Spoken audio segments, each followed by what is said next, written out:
Hey everyone, today's video is for watercolor beginners who are looking to get the most out of the money you spend on art supplies. I'm going to assume you have limited budget because otherwise you can just head out and buy the best art supplies you can afford. So when it comes to painting watercolor, we need paper, paint and brushes. In order of importance, paper is definitely the most important, followed by paint and brushes. Good watercolor paper is expensive, but you do get what you pay for. So how can you tell whether the paper is good or bad? Sometimes you can get an indication just by looking at the info on the cover or from the manufacturer's website. Generally speaking, 100% cotton watercolor paper is the best watercolor paper you can find out there. 100% cotton watercolor paper happens to be most expensive. There are also watercolor paper made with 75%, 50%, 25% and even 0% cotton. Those made with no cotton content are usually made with 100% cellulose. So those would be most affordable. And just because it's 100% cotton doesn't mean that it's going to work well with watercolor. You do need to make sure that the paper specifically mentions that it can be used with watercolor. That's because watercolor paper is treated with this process called sizing, where gelatin or some other material is applied on the surface of the paper or internally so that the paper can handle water. Now, if the watercolor paper doesn't have sizing, and by sizing, it's not the physical size of the watercolor paper. If the watercolor paper does not have sizing, when you apply water onto it, when you apply paint onto it, the paint and water will actually soak through the paper and sometimes even go through the paper onto the opposite page. So how can you tell if the watercolor paper you want to buy is any good? Well, I highly recommend you search for reviews online because sometimes you just cannot tell how good the paper is just from the information on the watercolor pad or from the marketing text available from the manufacturer's website, which is written to just sell watercolor paper. When you have lousy sizing, it means the watercolor paper is not going to handle water that well. More specifically, when you paint, the pigment will actually go into the paper. When pigment goes into the paper, a few things can happen. So for example, here, much of the pigment actually went into the paper. You can still see colors because some of the pigment is still on the surface of the paper.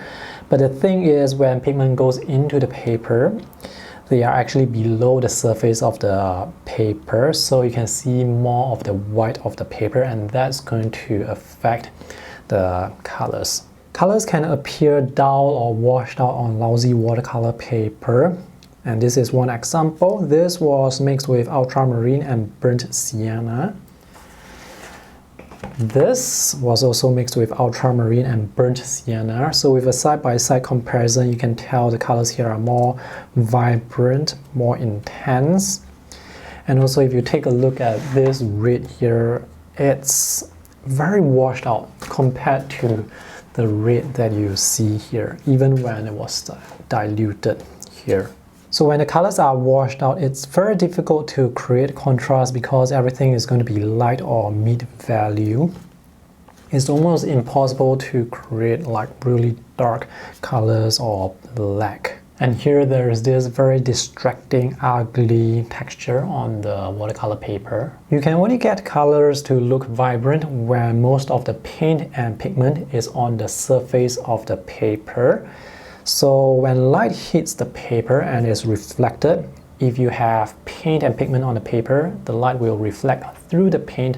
That's why you see vibrant colors. And if most of the paint is not on the surface of the paper, it's inside the paper, well, when the light reflects off the paper, it's not going to reflect off a lot of paint, which is not there.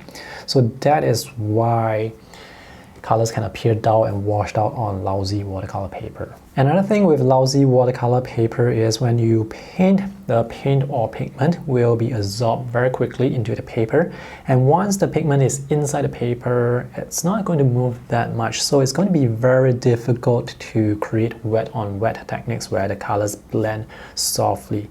So here the yellow wash was painted wet, and while it was still wet, I painted horizontal strokes. Now the paper was actually tilted at an angle so that the water can flow down, and here you can see the horizontal strokes very obviously. The paint or pigment wasn't able to blend softly, and here it's even more obvious. What is worse here with this paper is you can even see streaking marks, which are very distracting. With some work and proper techniques, you can get color blends like this, but here you can still see the color boundary very obviously. With good quality watercolor paper, you can have the colors blend very softly into one another or each other. All you have to do is to let the water do its work on the surface of the paper. So if your watercolor sketch or painting appears patchy, as in you can see the individual strokes very obviously, it's very difficult to create soft edges. Chances are the paper that you're using, it's just not good enough. Paper that doesn't have good sizing are usually good for quick pen and ink watercolor sketches where you just paint and go. It's good for painting hard edges like this, but not good for painting soft edges, creating color blends. So here I actually wanted to blend this darker shade into the lighter shade, but you can see this color boundary very obviously. And here as well, you can still see the individual strokes very obviously, and here. So the limitations for lousy watercolor paper are the colors can appear dull or washed out. The paint is not going to move much, so it's going to be incredibly difficult to use wet on wet techniques to create soft color blends, and your work, your paint can appear patchy. Now for beginners, you may not need to start out with 100% cotton watercolor paper because they are just so much more expensive, like at least 3 times more expensive compared to non-cotton watercolor paper. And if you are a beginner, sometimes just for practice purposes, you can go with cheaper paper. There are some good and cheap paper out there. Here are 2 examples. This is the Strathmore Visual Journal with 300 GSM watercolor paper. This paper is actually quite good, even though it's not made with any cotton. It's good in the sense that the colors, they still appear rather vibrant on the paper. And you can create some color blends if you want to with some proper techniques. And this paper is priced under 12 to 14 US dollars on Amazon or on DickBlick. You can check out the links that I have for you in the video description below. I do enjoy using this paper a lot, mostly because it can produce vibrant colors. Another paper you can consider is Fabriano Studio watercolor paper. This is the hot press version with smooth surface, and this is the cold press version with textured surface. The good thing about this paper is you can buy them in blocks of 50 sheets, so each piece of paper is on average going to be less expensive compared to this. The quality of this paper is actually better compared to this, but in terms of value for money, actually both are really value for money.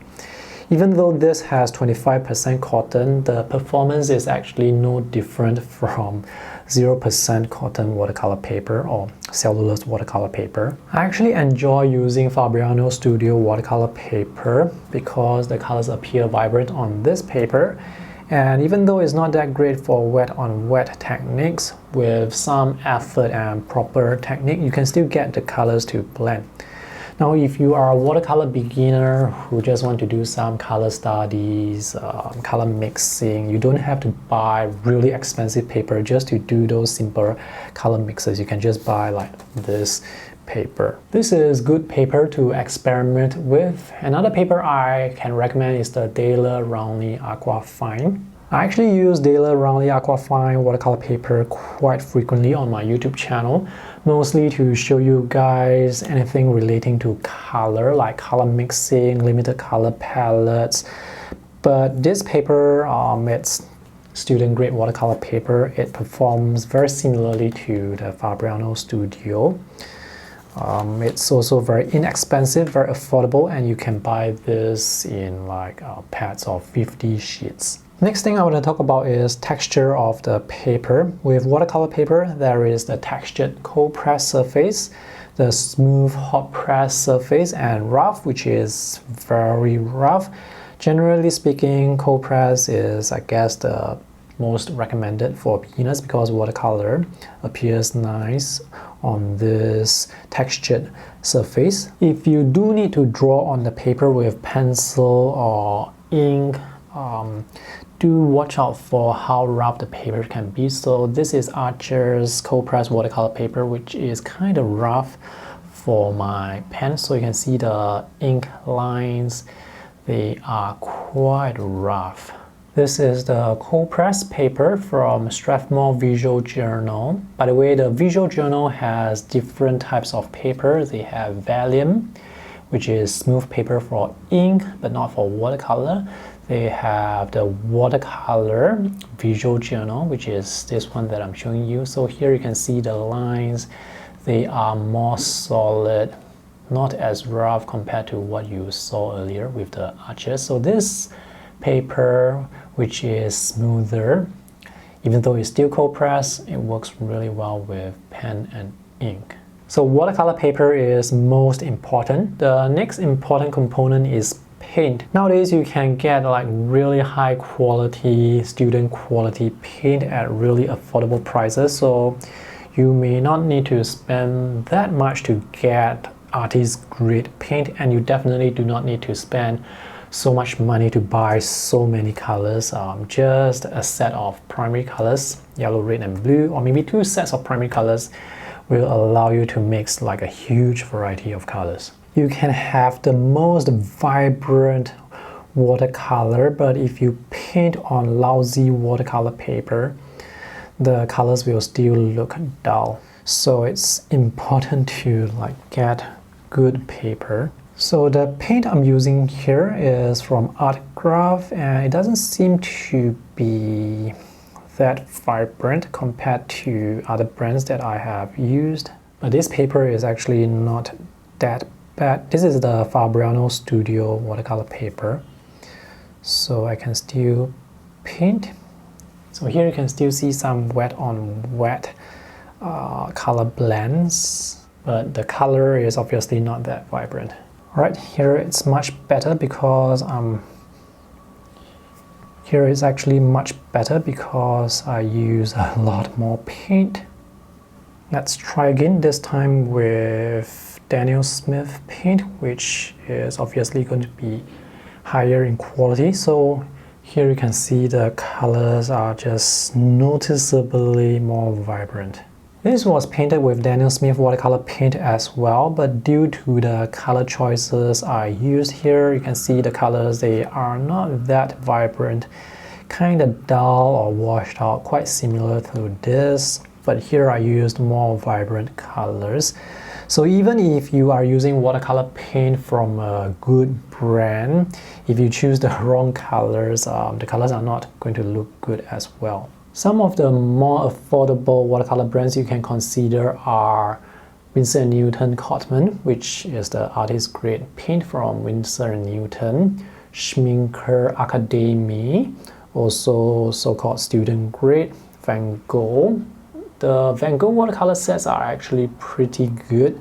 Quality is definitely higher compared to Winsor & Newton Cotman. Mission Gold watercolor from South Korea. They are pretty good in quality as well for the relatively affordable price they are charging compared to other artist grade watercolor paint. Then there is Jackson's Art Watercolor Paint, which is actually just a rebrand of Sennelier. With watercolor paint, it's also a case of you get what you pay for. So with student grade watercolor paint, they have more filler than pigment, so you have to use more paint in order to achieve the intensity to get the colors to look vibrant. So you have to use more paint and you use the paint up faster. You have to replace the tubes. With artist grade watercolor, the pigment concentration is much higher, so you don't have to use that much paint, and they, as a result, can last for much longer. You don't have to replace them that often. Ultimately, it really comes down to how much budget you have to buy paint. With student grade watercolor paint, the upfront cost is not going to be as high compared to artist grade paint, of course. But having said that, as mentioned earlier, you don't need to buy so many colors. You just need to buy 3 good primary colors. 3 big tubes of primary colors can go a very long way. Watercolor brushes are less important compared to paper and paint. All you have to do is to make sure you get a brush that can produce a sharp tip. It doesn't matter whether it's a sable or natural hair brush or a synthetic brush. I recommend getting a brush that is size 6 or size 8 for beginners. It's a good size for painting A5 or A4 size paper. So this is a synthetic brush and it can produce a sharp point. So this allows me to paint details to reach those tiny areas very easily. And now let's switch over to using this very worn-out brush that I actually use to clean my watercolor palette and cups. So here I want to paint the tapered strokes for the bushes, and since this brush cannot produce a sharp point, you can see those tapered strokes, they are quite thick.